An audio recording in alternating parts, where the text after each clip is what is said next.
Bonjour, dans ce territoire, on découvre le programme de l'été dans les jardins de La Fontaine, dans les arènes ou encore au Pont du Gard. Je vous propose aussi une visite des expositions visibles tout l'été dans les musées de la ville. On parlera aussi musique avec les concerts dans les arènes. Et nous parlerons aussi tradition, évidemment, avec les fêtes votives qui se déroulent tout l'été dans les villages du Gard. Pour les locaux et les touristes, on va faire la fête ensemble. Et tout de suite, je vous propose de découvrir le programme des festivités avec Oser nos nuits, une multitude d'événements à découvrir jusqu'au 28 août. Découverte tout de suite de ces événements justement. Oser nos nuits, c'est le slogan affiché par la ville de Nîmes pour promouvoir l'été de la capitale gardoise.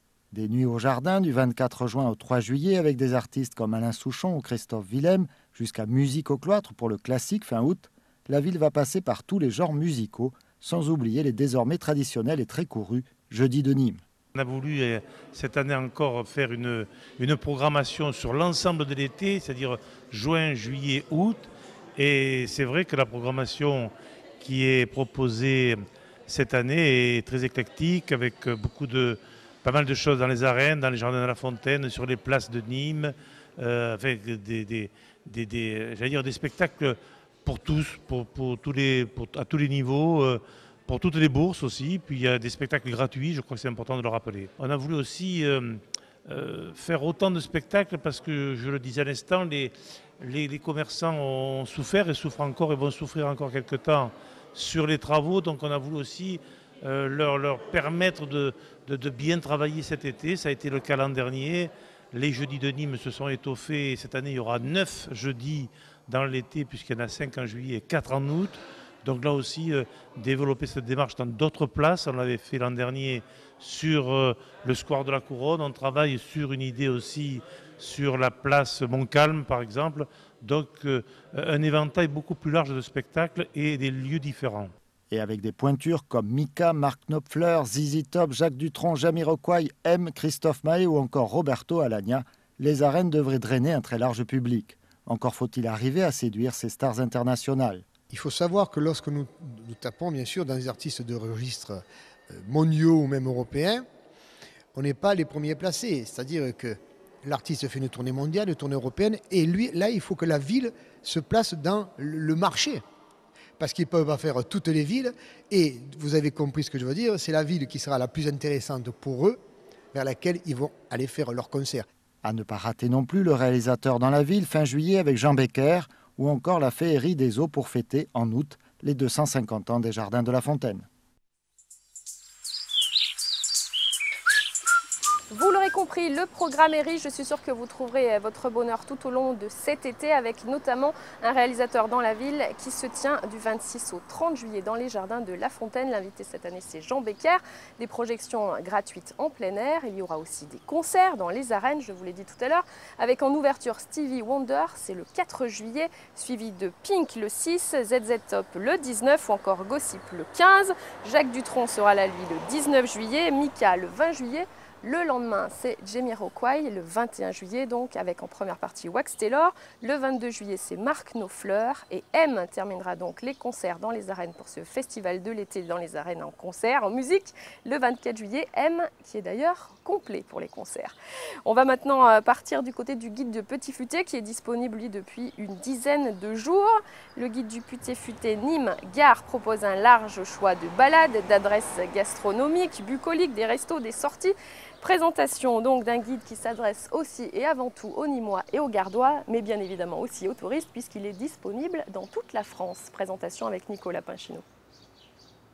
Dès ce lundi 7 juin, le nouveau Petit Futé édition Nîmes-Gare sera disponible. Le guide des bonnes adresses était présenté justement dans un nouveau lieu, ouvert cette année, le manoir de Courbessac. C'est la 17e édition du Petit Futé Nîmes-Gare, qui arrive avec son lot de coups de cœur, nouvelles adresses et aussi réactualisation des adresses existantes sur Nîmes. Près de 350 pages dédiées aux bonnes idées, restos, sorties, hébergements, boutiques, loisirs, mais aussi avec le Pense Futé qui regroupe les infos pratiques, administration, école, gymnase. Le Petit Futé s'adresse beaucoup aux Nîmois, puisqu'en fait personne ne connaît très bien sa ville. S'adresse aussi aux touristes, parce qu'on le trouve partout en France. On peut trouver le Petit Futé Nîmes un peu partout en France. Et il s'adresse aussi aux nouveaux arrivants. En France et à l'étranger, le Petit Futé regroupe plus de 500 guides. Le site internet www.petitfuté.com, remis à jour en septembre 2009, regroupe la totalité des adresses réunies par les différents guides. Et ne serait-ce que pour ce mois de mai 2010, cela représente plus de 900 000 visites. Pour info, parmi les coups de cœur à Nîmes, on retrouve le resto L'Aparté, le bar Le Réseau, ainsi que le bar à vin Le Réservoir. Quelques bonnes adresses à découvrir dans le guide du Petit Futé. Soyez futé, lisez-le. Autre bon plan qui figure sûrement dans le guide de la capitale gardoise, les expositions avec actuellement au musée des Beaux-Arts de Nîmes, une exposition de Lucien Lautrec intitulée « La lumière en héritage » à découvrir tout l'été au musée des Beaux-Arts de Nîmes. La nouvelle collection été du musée des Beaux-Arts est arrivée. Cette année, le musée met en avant l'artiste nîmois Lucien Lautrec. Intitulée « La lumière en héritage », cette exposition vous est proposée jusqu'au 7 novembre. La vision qu'on en donne est une vision actuelle. On veut transmettre au public, effectivement, ce parcours, même si ça n'est pas l'exposition que Lautrec aurait fait lui-même, c'est un certain témoignage, un certain regard qu'on veut apporter à l'occasion de cette exposition. Des formes géométriques, des mélanges de couleurs ou l'utilisation des pochoirs, tel est l'univers de Lucien Lautrec. Pour vous, cela vous semble de la peinture abstraite? Bien au contraire. Pour Lautrec, on ne parle pas d'abstrait parce que lui refusait ce terme. Il fait de la peinture non figurative, mais qui a une base représentative, puisqu'il dit que les titres de ses œuvres en sont la preuve. Cela faisait plusieurs années que le musée des Beaux-Arts n'a pas présenté le procédé non figuratif. À travers Lucien Lautrec, vous découvrirez le principe et la beauté de ses œuvres. La lecture des titres sera un passage obligatoire pour la compréhension des œuvres. Effectivement, l'œil s'accoutume et on voit apparaître la plupart du temps des arbres, mais quelquefois des scènes. Elles sont assez rares, mais ce sont les plus éloquentes, disons, puisqu'effectivement, on voit avec un petit peu d'exercice apparaître les personnages et ce dont il s'agit en fait, que ce soit le concert de musique, les joueurs de cartes, le port de Cannes et quelques autres. Des vidéos, des photos ou encore des textes manuscrits de Lucien Lautrec vous permettront de découvrir la philosophie de cet artiste nîmois qui, à la fin de sa vie, flirte avec l'abstrait. Tout l'été et même plus pour découvrir donc cette exposition de Lucien Lautrec, artiste né à Nîmes en 1909. Le musée des Beaux-Arts est ouvert tous les jours sauf le lundi de 10h à 18h. Et quoi de plus sympa l'été qu'un bon bouquin pour passer l'été en lecture et en culture. L'offre est évidemment multiple, mais pour ceux qui aiment la région, Michel Jury propose le dernier certif. L'action se déroule d'ailleurs dans le Gard. Rencontre. La librairie aux lettres de Montmoulin à Nîmes recevait l'écrivain Michel Jury. Il est venu dédicacer et présenter ses 2 derniers livres. Le dernier certif se passe dans la région, il se passe dans le Gard, dans mes Cévennes habituelles. Et l'autre, le tout dernier, Les beaux jours du docteur Nicolas, est une histoire du Limousin. Je suis périgourdin, mais le Limousin et le Périgordin et le Périgord sont des régions très voisines. Donc c'est une histoire de mon pays, une histoire régionale et l'histoire d'un médecin à la fin du 19e siècle dans une région extrêmement sauvage. Voilà une histoire que je rêvais d'écrire depuis longtemps, et bien ça y est. Pour tous ses écrits, il nous a fait part de sa méthode. Je tiens mon journal. Depuis toujours avec quelques éclipses et je prends énormément de notes et les livres que je prépare, je les ai en tête et sur le papier aussi avant de les mettre sur l'ordinateur pendant des années et des années. C'est vrai que le monde rural dont je suis issu, je le connais bien, je l'aime toujours et j'aime écrire sur le monde rural, mais en essayant toujours de mettre en relief des aspects méconnus ou mal connus de ce monde.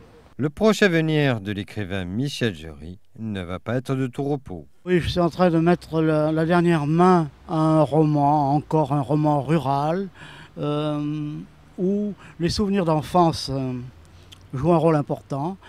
Et puis, J'ai cédé un petit peu à la mode actuelle et je me suis mis à écrire un polar 1900, mais avec quelques ambitions politiques. Et un titre provisoire? Quand les moulins s'arrêteront. Et l'autre, celui que j'ai terminé, et que je suis en train de revoir, s'appelle La métairie et le château, parce que je viens d'un pays où il y a beaucoup de châteaux et beaucoup de métairies.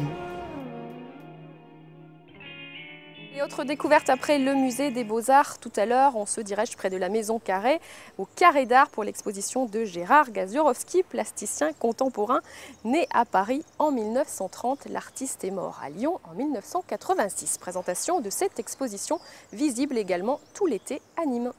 Gérard Gazurowski est né en 1930 à Paris, a d'abord eu une vie d'employé dans une compagnie d'assurance avant de se remettre à la peinture en 1964. Très vite, il rencontre le succès avec une série de tableaux hyper réalistes. De là, il va fuir ce succès pour s'interroger sur la peinture, tel un chercheur. Un petit peu fatigué, entre guillemets, par cette célébrité, par cette notoriété plus que célébrité, et par le brio et la facilité qu'il avait à peindre, il s'est dit qu'il fallait explorer d'autres voies, et il a commencé à chercher d'autres manières de peindre, qui, pour partie, sont passées par une destruction progressive du tableau et de la qualité de l'image. Un personnage anticonformiste et provocateur qui laisse, à travers plusieurs périodes, une œuvre complète et logique dans sa démarche artistique. Son but, c'était d'essayer d'atteindre la peinture. Son questionnement principal, c'est comment est-ce que je peux peindre et comment puis-je être peintre, et au final, qu'est-ce que la peinture? Donc il avait un besoin absolu de questionner, d'interroger la peinture en permanence et donc de multiplier les expériences. Cette quête le mènera jusqu'à peindre avec ses propres excréments. Pour nous tous qui avons fait de l'histoire de l'art, pour beaucoup d'étudiants dans les écoles d'art, Gazurowski, c'est un nom mythique en fait, c'est une sorte de monument. La presse nationale et la presse spécialisée s'étaient déplacées pour l'occasion. La dernière exposition rétrospective remontant à 1995 au Centre Pompidou. Les œuvres de Gérard Gazurowski seront présentées à Nîmes jusqu'au 19 septembre.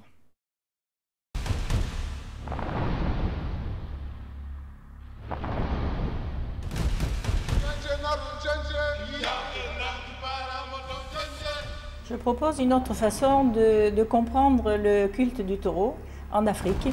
Cette fois-ci, j'en avais un petit peu parlé lors d'une exposition qui s'appelait Rite éternel, l'homme et le taureau dans le monde. J'avais simplement évoqué le dieu Apis et là j'ai voulu approfondir et regarder de plus près ce qui se passait en Afrique avec les masques à cornes. Tous les objets que vous avez ici possèdent des cornes, de taureau, de buffle ou de zébu.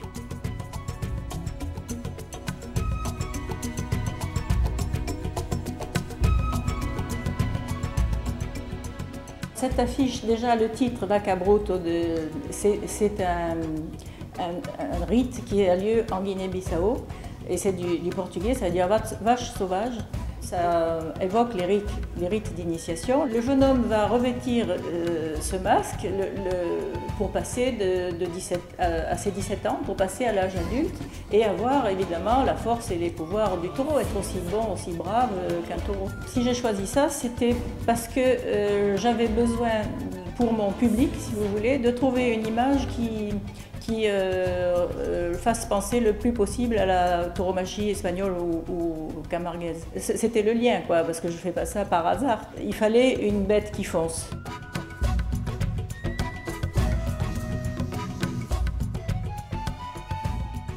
L'exposition est organisée pour être comprise parce que c'est pas simple du tout, parce que l'Afrique est grande, les ethnies sont différentes. Vous avez une carte des ethnies, vous avez une carte géographique et une carte politique. J'ai voulu rendre ça le plus clair possible et puis je voulais aussi donner une grammaire des styles. Donc en mettant ces petites photos face, reliées par des fils à la région, je trouvais que c'était la meilleure façon de le montrer au public.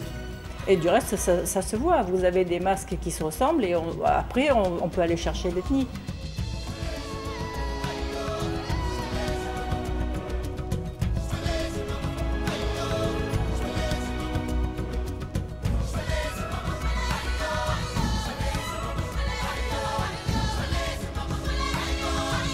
La société secrète a un énorme pouvoir. On n'y rentre que parce qu'on est choisi ou différent. Elles ont un pouvoir assez extraordinaire, tout simplement parce que celui qui fait partie d'une société secrète va être un petit peu le gourou qui a un pouvoir sur les autres.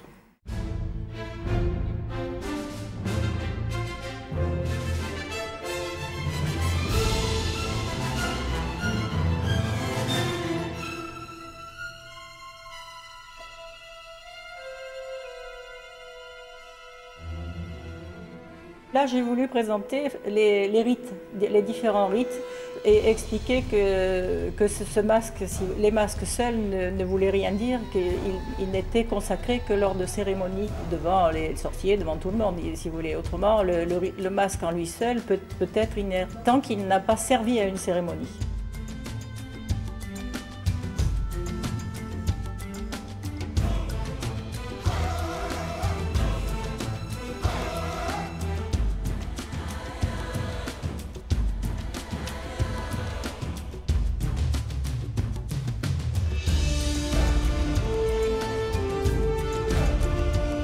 Et puis, au bout du couloir, j'en ai profité parce qu'il existe des poteaux funéraires en Afrique. Et donc ça, ces poteaux funéraires, c'est pour l'autre passage, c'est le passage dans l'au-delà.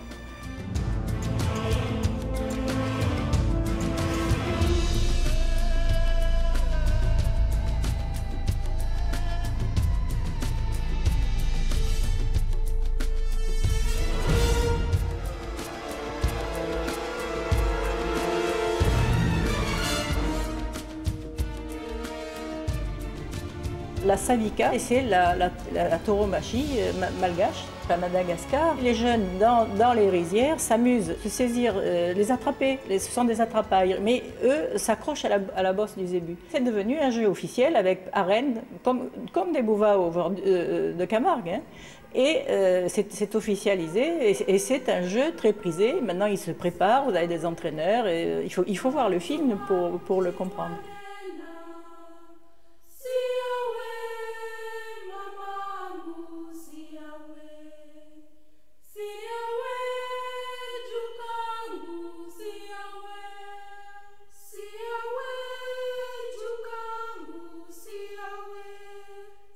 Elle est très bien mise en scène, il y a des pièces qui sont magnifiques. C'est vraiment intéressant de voir un autre aspect de la culture taurine.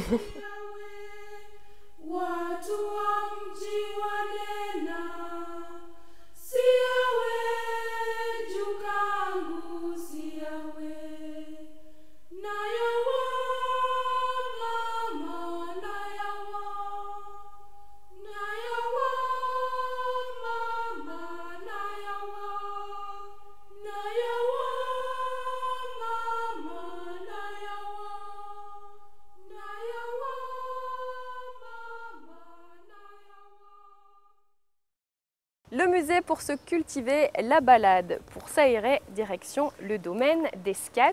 Balade ludique, écologique et poétique avec la troupe du Beau Parleur. Retour et découverte d'un magnifique domaine lors de l'inauguration il y a quelques semaines d'un sentier de randonnée sur ce site à découvrir sans tarder. Pour faire une bonne randonnée, il faut se lever de bon matin. Et il est exactement 14h38. C'est à une balade ludique, poétique et écologique que vous invite ce week-end la troupe du Beau Parleur sur le domaine d'Escat. Situé à Courbessac, ce domaine de 80 hectares où se côtoient oliviers et édifices en pierre sèche sera le théâtre de diverses animations organisées dans le cadre de la Semaine du développement durable. L'occasion pour les Nîmois de s'approprier ce site sur lequel sera inauguré demain un itinéraire de promenade et de randonnée. C'est un domaine qui me paraît exceptionnel, aux portes de la ville, un poumon vert magnifique, avec un patrimoine, avec une histoire. Et il m'a semblé, en tant que Nîmois, que peu de Nîmois connaissaient ce site. Le Bois des Espèces est plus connu parce qu'il est plus proche. Le Clos Gaillard est plus connu parce qu'il y a des manifestations sportives qui s'y passent. Et Escat, jusqu'à présent, était peu connu. Et cette semaine du développement durable était l'occasion de le faire connaître. Et ma théorie, c'est que plus on connaît un site, plus on s'y attache et plus on le respecte. Donc ça commence par ça, le développement durable, c'est le respect de la nature qu'on peut connaître et qui est à côté de chez nous. En résulte 2 heures de balade à la découverte du patrimoine végétal et bâti du Mas d'Escat. Nous sommes maintenant sur le chemin le chemin appelé le chemin des nymphes. Alors, le matin, très tôt, moi j'ai pu le voir, il se passe des choses extraordinaires sur ce chemin.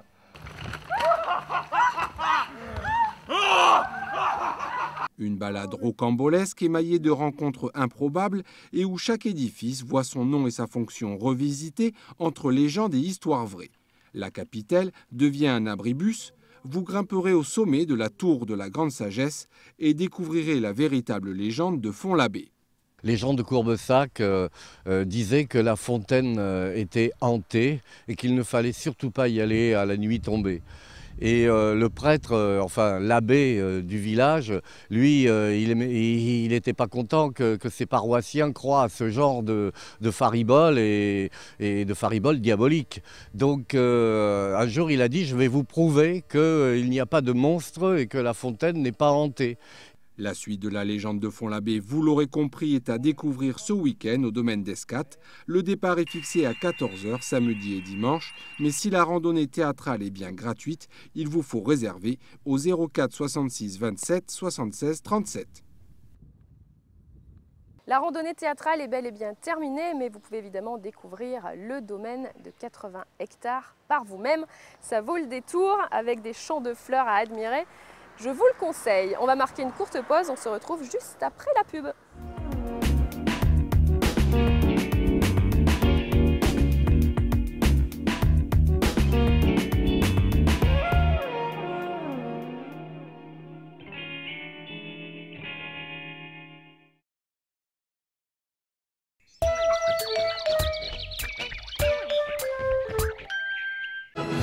Kinépolis et de Metropolitan Opera présente l'opéra au cinéma. Découvrez 10 opéras exceptionnels, retransmis en direct depuis New York. Regardez, écoutez et vibrez au son des plus belles voix contemporaines d'opéra. L'opéra au cinéma, des représentations uniques à vivre en direct sur écran géant en haute définition pour des sensations inoubliables. Infos et réservations sur kinépolis.com/opéra. Côté homme, côté femme, masculin direct, 25 boulevard Sergent-Trière à Nîmes. Profitez d'une remise de 10% les jeudis 19 et vendredi 20 mars autour de la nouvelle collection Printemps-été 2009. Masculin direct, ouvert tous les jours, du lundi après-midi au jeudi 19h, vendredi et samedi, non-stop de 10h à 19h.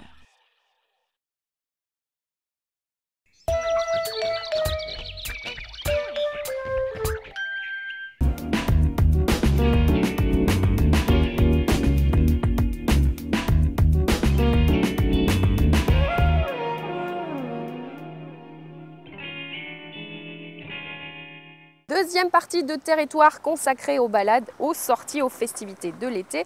On l'a évoqué tout à l'heure, les jardins de La Fontaine fêtent leurs 250 ans cette année. Retour sur un événement, rendez-vous au jardin, une autre façon de découvrir ce site remarquable au cœur de Nîmes. La 8e édition des rendez-vous au jardin se déroulera les 4, 5 et 6 juin prochains. Cette manifestation nationale trouve à Nîmes un écho particulier. En effet, les jardins de La Fontaine, chers aux Nîmois, fêtent cette année le 250e anniversaire de leur ouverture au public. D'ailleurs, l'invité d'honneur de cette manifestation n'est autre que Alain Baraton, le jardinier en chef de Versailles. Du coup, pour cette édition, en plus des différentes expositions, conférences, débats et promenades botaniques, de nombreuses animations seront présentées, entre autres par le collectif La Basse-Cour, autour du cirque et du spectacle de rue. On a eu une chance folle sur la ville, c'est d'avoir des jeunes compagnies de création qui font toutes des choses merveilleuses et qui vont investir les jardins pendant les 2 jours avec une compagnie plus déguisée en menthe religieuse qui fera le lien entre les différents spectacles, une autre qui fera du jonglage, une troisième qui racontera sa vie, c'est tout public, c'est très drôle. C'est vraiment un bon moment à passer dans les jardins. Le spectacle il s'appelle Zirbut en fait et c'est l'histoire d'une rencontre entre les 2 personnages. C'est de détourner autant l'acrobatie que le jonglage, du coup mélanger les deux, chercher de l'acrobatie avec les objets de jonglage et inversement, chercher du jonglage avec Cécile. L'entrée est bien sûr gratuite et ouverte à tous et le détail de la programmation peut être téléchargé sur le site de la ville de Nîmes, www.nîmes.fr. Et à retrouver cet été dans les jardins de La Fontaine, Féerie des eaux à la mi-août. Je vous propose de redécouvrir l'édition 2009 en images et en poésie.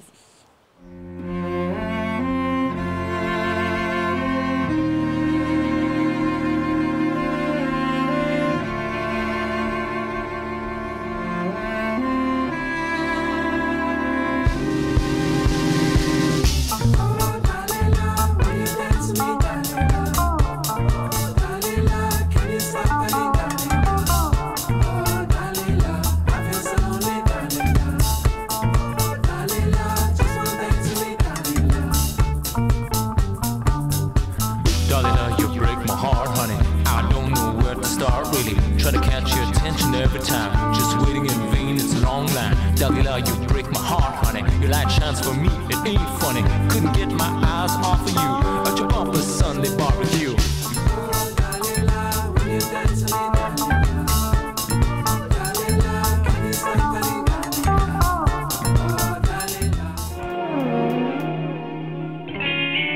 Avant cela, avant Féerie des eaux, vous pourrez bien sûr admirer le festival Un réalisateur dans la ville, dans les jardins de La Fontaine, avec des projections gratuites en plein air. Cette année, le réalisateur invité est Jean Becker. Les parrains sont toujours Gérard Depardieu et Carole Bouquet, ou encore Jean-Claude Carrière, qui seront peut-être également présents dans les jardins de La Fontaine du 26 au 30 juillet. Et avant de découvrir justement cette nouvelle édition, on fait un petit retour en arrière avec l'édition 2009 et Jean-Paul Rappeneau, le réalisateur invité cette année-là. Grande première comme ça pour vous en plein air? Ah oui, je n'ai jamais vu un de mes films comme ça. Vous les avez revus d'ailleurs souvent, vos films? Bah, je les vois, enfin j'aime pas trop les revoir à vrai dire. Je regarde un peu quand ils passent à la télévision, mais jamais jusqu'au bout, pour vérifier l'état un peu de la copie. Mais comme ça projeté sur un écran, en vrai, comme cela doit l'être pour un film, non, ça ne m'arrive pas souvent. Ça ne m'est pas arrivé depuis vraiment des années et des années.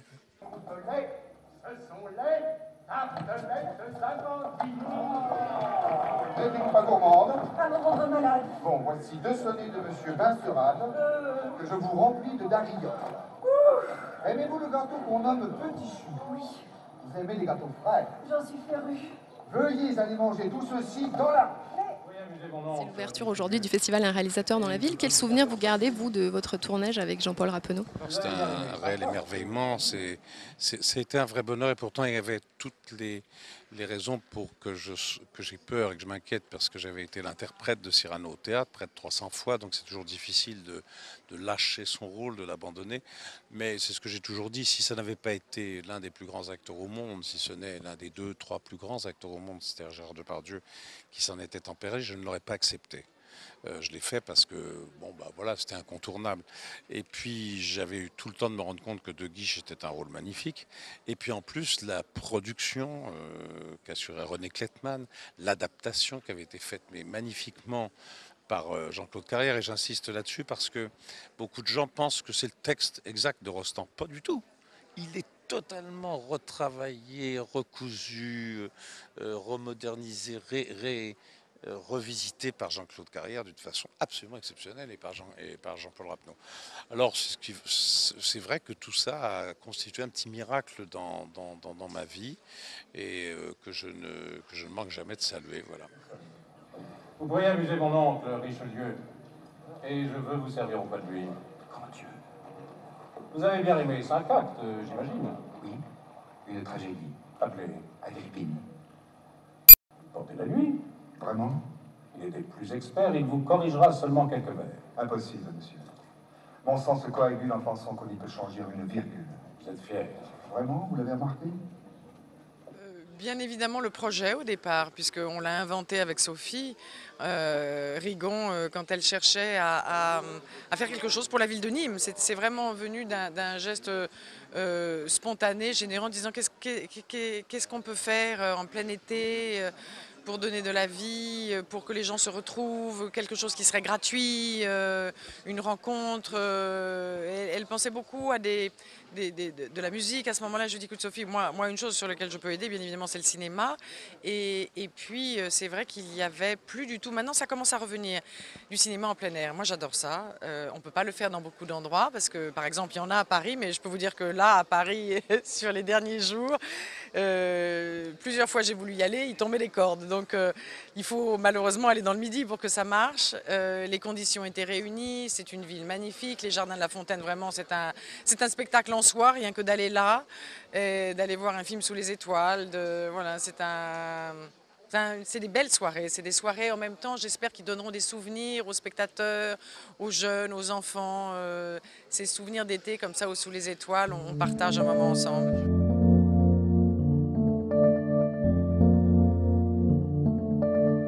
Réalisateur dans la ville qui se tient du 26 au 30 juillet dans les Jardins de La Fontaine. L'invité cette année, c'est Jean Becker. Des projections gratuites en plein air.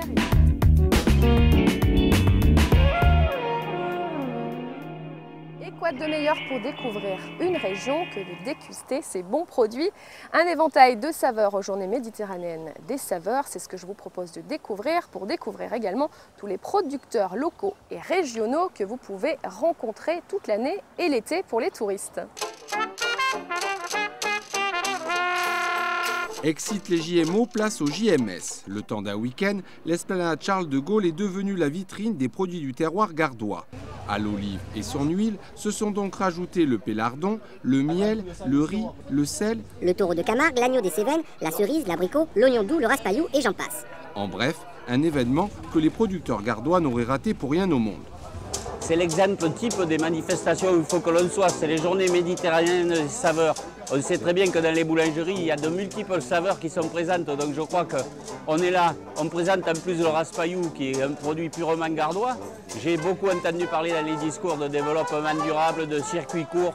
Je crois qu'on est en plein dedans, quoi. Un moulin paradis, on fabrique exclusivement des huiles d'olive de pays du Gard. Donc pour nous, c'est important d'être présent. La médaille d'or, c'est très bien pour les producteurs qui nous portent les olives et pour les consommateurs aussi qui voient la reconnaissance de notre travail. Il faut montrer qu'on est toujours là et que c'est pas parce qu'on a l'AOC qu'il faut s'arrêter et continuer à valoriser le produit, quoi. Moi, ça fait déjà 5 ans que je fais du circuit court de la vente directe. C'est directement de l'éleveur au consommateur, on peut dire. Et on préfère, nous, vendre nos produits locaux. Ça évite les intermédiaires, ça évite de laisser les produits traîner dans les frigidaires. Voilà, X temps. Donc en fait, le produit, il est frais, il est bon et il est moins cher. Reste encore à savoir le préparer et le consommer. Et pour ce faire, les JMS ont proposé différents ateliers. Donc vous voyez ici sur le dessin avec les traits noirs. Donc c'est dans une machine qui va presser, d'accord? Qui va écraser comme ça. Alors cet atelier, ça consiste à expliquer aux enfants déjà à quelle période on ramasse les olives, comment on presse les olives dans les moulins et après comment savoir que l'olive, quand on la presse, c'est un jus où il y a de l'eau, de l'huile et c'est par décantation ou par maintenant centrifugation qu'on récupère l'huile. Le but de l'atelier était de faire déguster aux personnes des pélardons de 4 affinages différents et de trouver un accord vin. Donc on a commencé par un vin blanc, un deuxième vin blanc complètement différent, ensuite un vin rouge et un vin passerillé. Donc plus l'affinage est important, plus le vin adoucissait le fromage. Alors on a fait deux pains de tradition française et on leur a fait faire des petits bonhommes individuels qui pourront emporter chez eux ce soir pour les déguster. Le temps d'un week-end, les JMS auront, selon leur volonté, apporté la campagne en ville. Reste peut-être à déplorer que par ce beau week-end de juin, les citadins aient déserté la ville pour la campagne. Éventail de bons produits aux Journées méditerranéennes des saveurs à retrouver chez les producteurs locaux. Des bons produits, un bon livre, un musée. Allez à Lyon maintenant, Art et Sport, pour découvrir les œuvres d'artistes venus taquiner la pelouse du golf Campagne.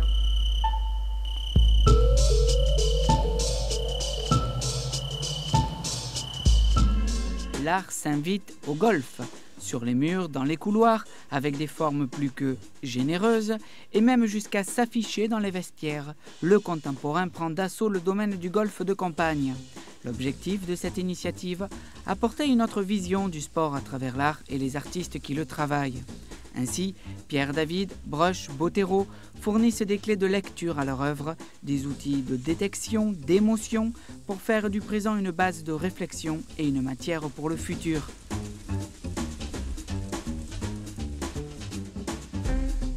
Et c'est le cas de Patricia Sawicki, qui souhaite, par le vecteur de couleurs vives, amener le contemplateur au plus profond de ses souvenirs.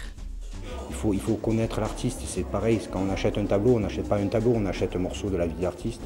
Et moi je pense que Patricia aujourd'hui, par rapport à sa peinture, allez, moi je peux me permettre de le dire, elle est complètement perchée, c'est une artiste complètement stressée, folle en plein, blonde, on dirait Ariel Dombal de la peinture. C'est assez drôle, quoi. C'est assez drôle de voir le contraste entre sa peinture où elle peint avec les mains, où elle se jette par terre dans la toile, elle frotte avec les bras et tout, elle lâche de la couleur, elle lâche de l'énergie.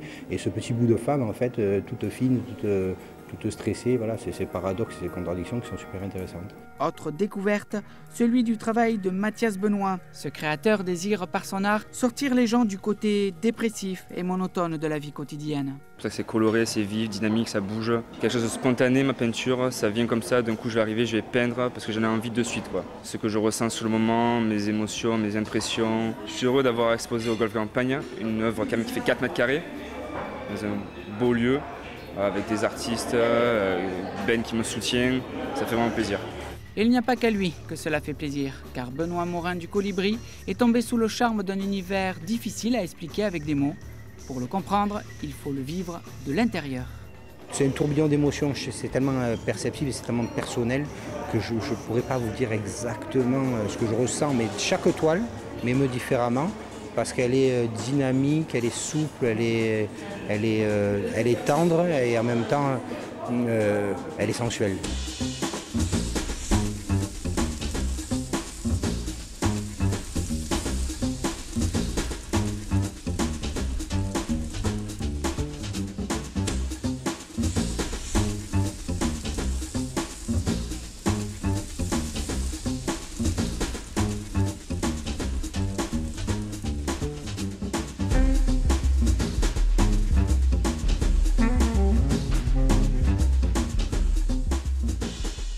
L'art contemporain proprement dit commence à s'afficher à partir de 1945. Progressivement, des musées, des galeries lui consacreront une attention particulière. Troublant ou séduisant, il interpelle. Aujourd'hui, à l'ère de sa globalisation, l'entité du contemporain s'initie discrètement dans le milieu sportif, en prenant garde bien sûr de ne pas troubler les joueurs.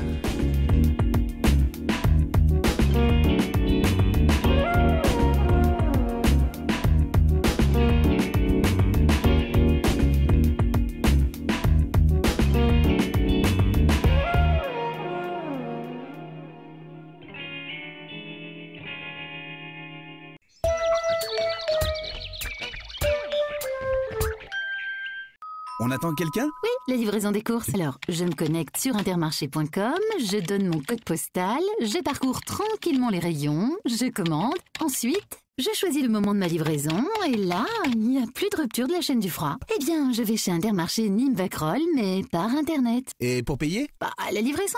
Justement, si tu pouvais sortir ta carte parce que le monsieur, il attend là. Intermarché.com, simple comme un clic. La crise ne doit pas vous obliger à renoncer à vos loisirs. Depuis presque 4 ans, Resto Malin est la solution qui vous permet d'aller au resto et de sortir à moitié prix. Un repas ou une sortie achetée, c'est la même prestation qui est offerte. Achetez dès maintenant la nouvelle édition Resto Malin Automne-Hiver 2009-2010 au prix inchangé de 20 € chez les restaurateurs participants ou par courrier à l'adresse suivante: Athénor Sud, 7 rue de Garenne, 30 230 à Bouillard. Plus d'infos sur le site www.restomalin.com. Resto Malin, pour sortir à moitié prix en période de crise, on n'a jamais vu aussi malin.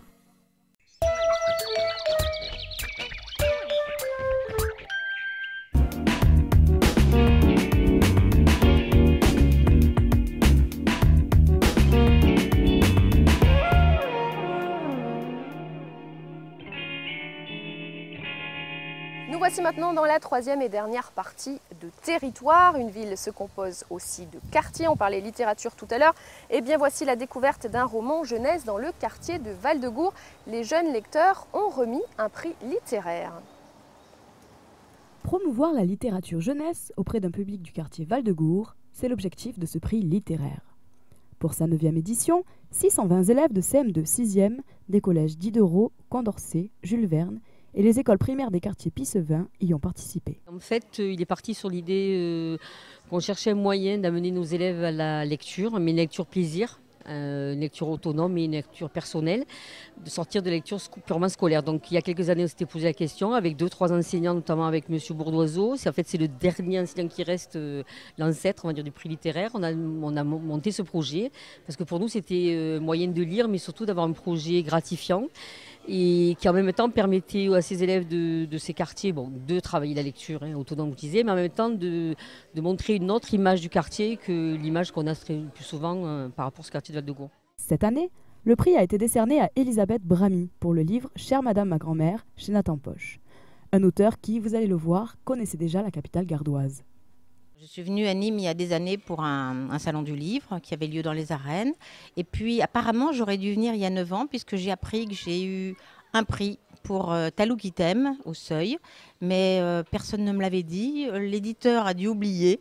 Donc aujourd'hui je suis ravie parce que j'apprends que j'ai un prix pour ce roman-là et puis finalement pour un autre qui continue à vivre sa vie. Ce prix était destiné à faire la transition entre l'école primaire et le collège. Donc ce sont des CM2, CM1, CM2 qui ont lu ce bouquin et puis des 6e. Des idées ambitieuses pour sa coordinatrice et un chiffre rond pour ce prix littéraire qui fêtera ses 10 ans l'an prochain. On espère pouvoir faire un petit événement, créer un petit événement parce que ce sera la 10e année, c'est quand même un anniversaire important. Mais disons qu'au niveau de l'évolution, c'est plutôt comme à mesure on affine notre travail autour des livres, on arrive à faire des choses de mieux en mieux, donc on modifie notre façon d'aborder la lecture, d'aider les enfants à lire, etc. Une vraie réussite donc pour ce projet qui s'accroît d'année en année. La lecture pour les plus jeunes, une autre façon de s'évader pendant les vacances. Ne pas oublier donc un bon livre ou un bon roman dans son sac de plage. Justement, que serait l'été sans la plage, le sable fin et la mer? Direction l'Espiguette pour apprendre à protéger le littoral et à le regarder avec des yeux neufs. Vamos a la playa!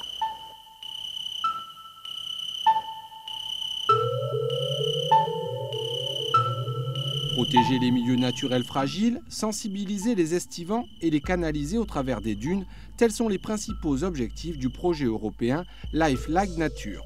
Un projet pilote coordonné par le Conservatoire des espaces naturels du Languedoc-Roussillon et par le syndicat mixte pour la protection et la gestion de la Camargue gardoise. L'objectif de ce projet est de créer un réseau démonstratif de sites gestionnaires de lagunes et de mettre en œuvre des actions concrètes de protection des milieux lagunaires et associés. Le projet dure 4 ans, donc on n'est qu'au démarrage, c'est la première année. Et ce qu'on a pu mettre en place, c'est un réseau de ganivelles, donc c'est ces barrières en bois qu'on voit derrière moi, qui permettent 2 choses, à la fois de canaliser la fréquentation et de fermer certains espaces dunaires fragiles du piétinement et de cheminement, divagation des personnes dans les dunes.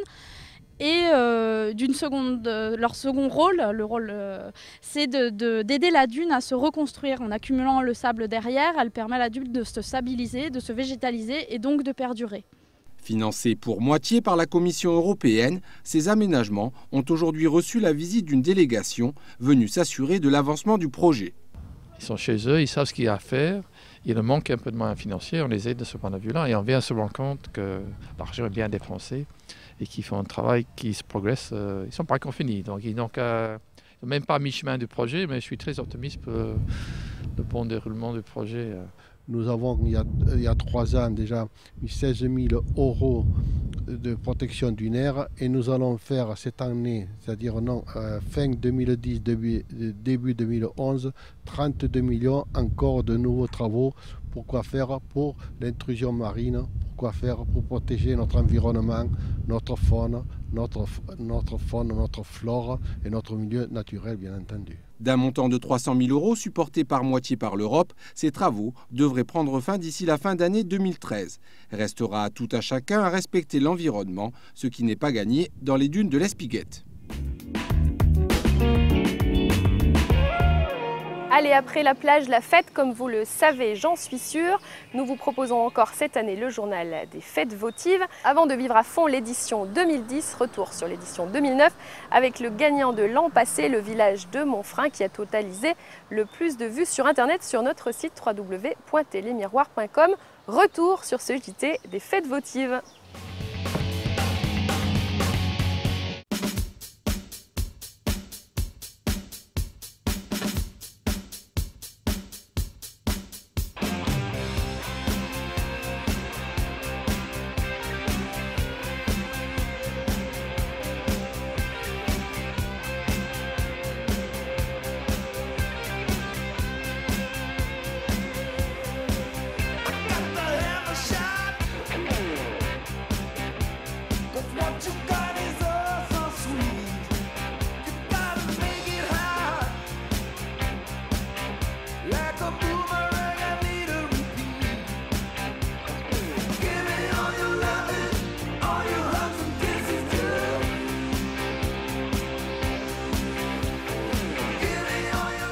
La fête se tient toujours le premier dimanche d'août, le premier week-end. Elle dure 4-5 jours suivant les années.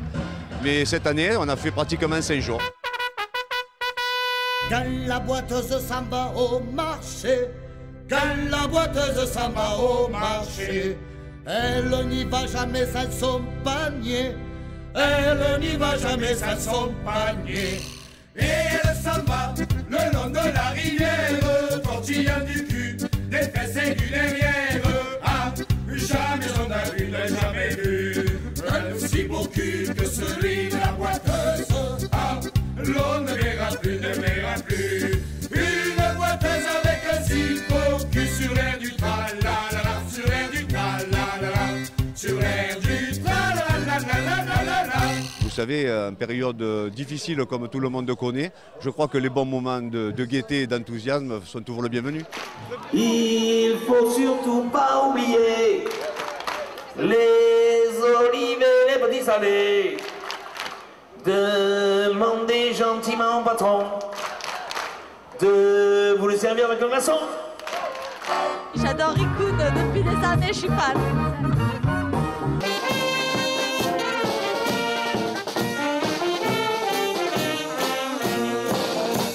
Chaque année, ça fait 30 ans qu'on vient presque.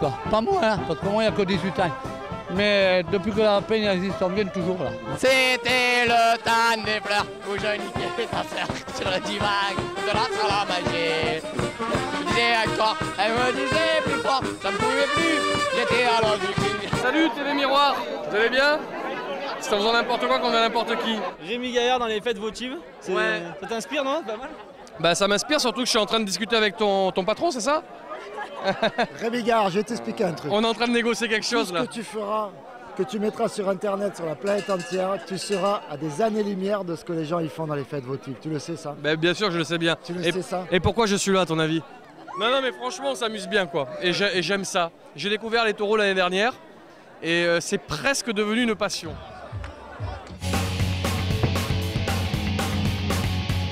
Le Gland d'Or est un grand moment, le dernier jour de la fête, en général le mardi. On a toujours en général une belle course.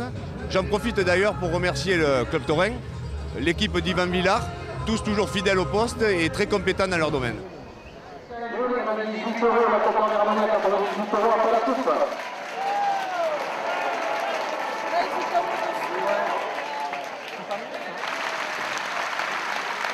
Alors bonjour, nous sommes avec Monsieur Heim, le vainqueur du Gland d'Or. Alors que pensez-vous de cette course? Elle a été pas très intéressante niveau taureau. Elle a été meilleure dimanche, mais bon, c'est une finale, donc voilà. Je tiens à dire qu'il a gagné le Gland d'Or parce que Nicolas Violet n'était pas là. Alors, mais bon, je le félicite quand même. Voilà. J'habite juste à côté, mais c'est un village que j'apprécie beaucoup. J'ai eu la chance de raseter au Gland d'Or quand j'étais à l'avenir. Et je vais voir mon collègue Zerchik qui sert au bar, donc ça fait plaisir de se retrouver à dehors des arènes pour faire un peu la fête. Voilà.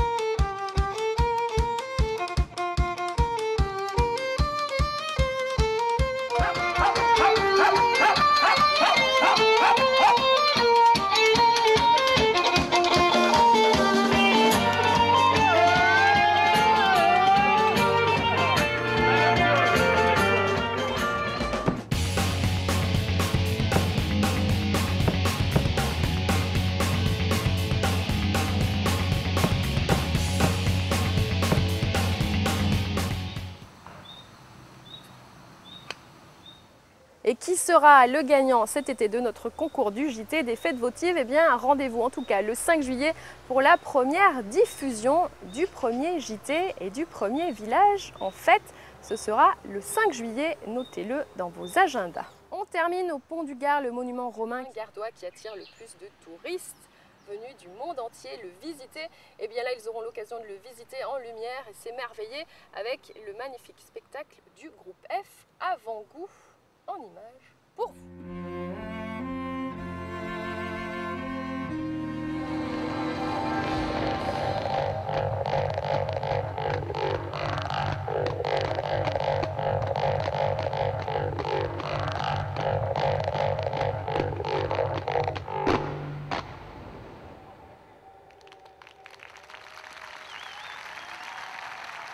Dans le cadre de l'été au Pont du Gard, le groupe F illumine le monument antique. Vendredi dernier, 8000 personnes étaient attendues sur les berges du Gardon pour admirer la première de ce spectacle intitulé « Le pont dans tous ses états ».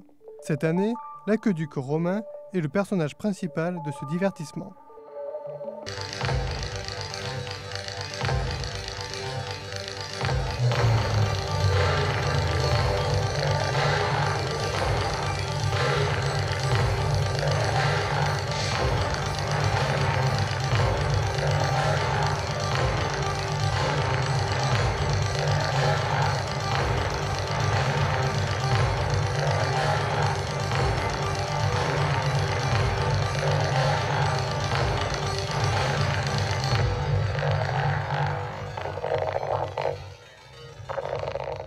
Le groupe F nous raconte l'histoire de ce pont, de sa construction à aujourd'hui. À travers les événements historiques qui ont marqué notre région, le pont du Gard a évolué durant des siècles.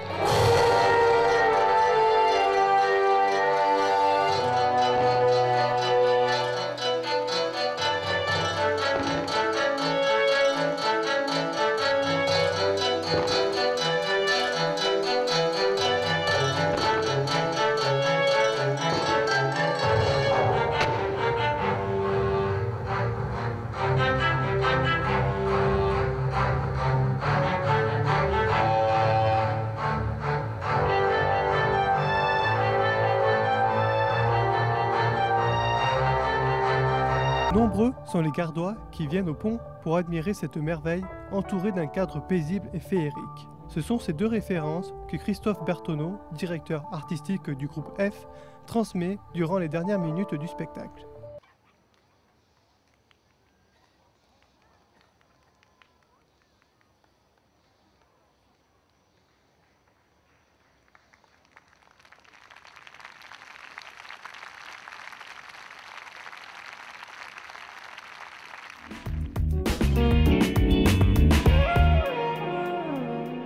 Allez, rendez-vous devant les arènes le 13 juillet pour le traditionnel feu d'artifice du 14 juillet. Tiré évidemment la veille, le spectacle promet d'être grandiose avec le groupe F, spécialiste de spectacles pyrotechniques et de feux d'artifice. Il illuminera l'amphithéâtre romain pour un spectacle en famille à la tombée de la nuit.